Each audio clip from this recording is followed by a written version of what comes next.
கண்ணு தெரியாதவங்கள பாத்தீங்கன்னா எப்பவுமே கையில ஒரு குச்சி வச்சிருப்பாங்க. அது மட்டும் இல்லாம சுத்தி என்ன சத்தம் கேக்குது அப்படின்னு எப்பவுமே கவனமா கவனிச்சுட்டே இருப்பாங்க. அந்த சத்தத்தை வச்சும் அந்த குச்சிய வச்சும் தான் அடுத்தடுத்த ஸ்டெப்ப அவங்க எடுத்து வைப்பாங்க. இதே மாதிரி நம்மளோட வாழ்க்கையில ஒரு சில காரியங்கள் நம்முடைய கண்களுக்கு மறைவா இருக்கும். ஆவிக்குரிய வாழ்க்கையில நடக்கிற போராட்டங்களா இருக்கட்டும், நம்ம நண்பர்கள்னு நினைச்சு பழகிற ஒரு சிலர் நம்மளுக்கு பின்னாடி போடுற தீமையான திட்டங்களா இருக்கட்டும், இது மாதிரி நிறைய காரியங்கள் நம்ம கண்களுக்கு மறைவா இருக்கு. இப்படிப்பட்ட சூழ்நிலையில எப்படி கண்ணு தெரியாதவங்க அந்த குச்சியை வச்சும் அவங்கள சுத்தி வர சத்தத்தை வச்சும் கண்ணுச்சு அடுத்த ஸ்டெப்ஸ் எடுத்து வைக்கிறாங்களோ, அதே மாதிரி நம்மளோட வாழ்க்கையில நம்ம தேவனை பிடித்து கொண்டு அவரோட சத்தத்தை கவனமா கேட்டு அதன்படி நடந்தோம் அப்படின்னா நம்ம கண்களுக்கு தெரியாத போராட்டங்களையும் நம்ம தாண்டி வந்துடலாம். வேதத்துல பாருங்க, யோசுவா 1ஆம் அதிகாரம் 9ஆம் வசனத்துல போட்டிருக்கு, நான் உனக்கு கட்டளையிடவில்லையா? பலன் கொண்டு திடமனதாயிரு, திகையாதே, கலங்காதே, நீ போகும் இடமெல்லாம் உன் தேவனாகிய கர்த்தர் உன்னோட இருக்கிறாருன்னு இன்னைக்கு தேவன் நம்மளுக்கு வாக்கு கொடுத்திருக்கிறாருங்க. ஆமாங்க, நம்ம போற இடத்துல யார் யாரு எப்படி என்ன மென்டாலிட்டியோட நம்ம கூட பழகுறாங்க, நம்ம கிட்ட சிரிச்சுட்டு பின்னாடி போய் தீமையான திட்டம் போடுறாங்களா, இதுவுமே நம்மளுக்கு தெரியாது. ஆனா நம்மளுக்கு தெரிஞ்ச ஒரு விஷயம், தேவன் நம்ம கூட இருக்காரு. அதனால எந்த ஒரு சூழ்நிலையா இருந்தாலும், எவ்வளவு மோசமான மனுஷங்களா இருந்தாலும், சத்ரு எவ்வளவு பெரிய தீமையான திட்டத்தை நம்மளுக்கு விரோதமா கொண்டு வந்தாலும் அது வாய்க்காம போகும். ஏன்னா தேவன் நம்ம கூட இருக்கும் போது வெற்றி நமக்கு தான். தேவன் நம்மள ப்ரொடெக்ட் பண்ணிப்பாரு. அதனால இந்த நாள்ல நீங்க என்ன சூழ்நிலையில இருந்தாலும் சரி, யார பார்த்து பயந்துட்டு இருந்தாலும் சரி, எல்லா பயத்தையும் மூட்டை கட்டி தூக்கி போடுங்க.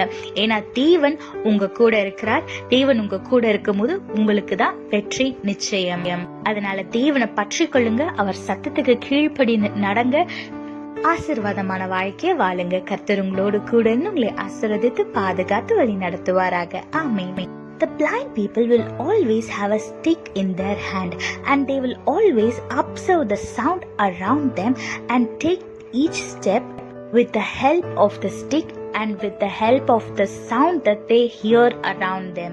Likewise, in our life, we cannot see many things that are happening around us and behind us.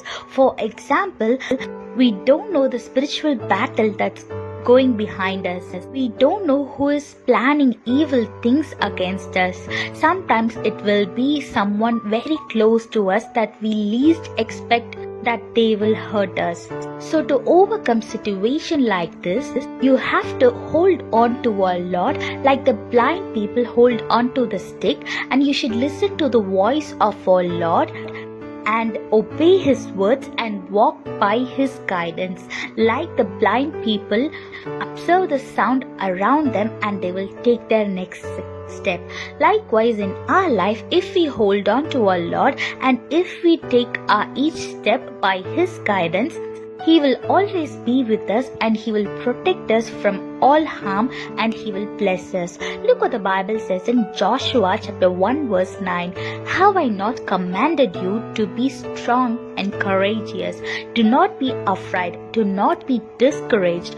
For the Lord your God is with you wherever you go.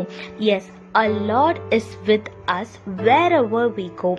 So no matter what kind of situation we are in, or no matter who is against us, when our Lord is with us, the victory is ours. So don't be afraid of any situation or people that who is standing against you, because our God is with you and the victory belongs to you. So hold on to our Lord, hear his voice and walk by his will and walk by his guidance and live a blessed life. God bless you all. Have a blessed day. Amen.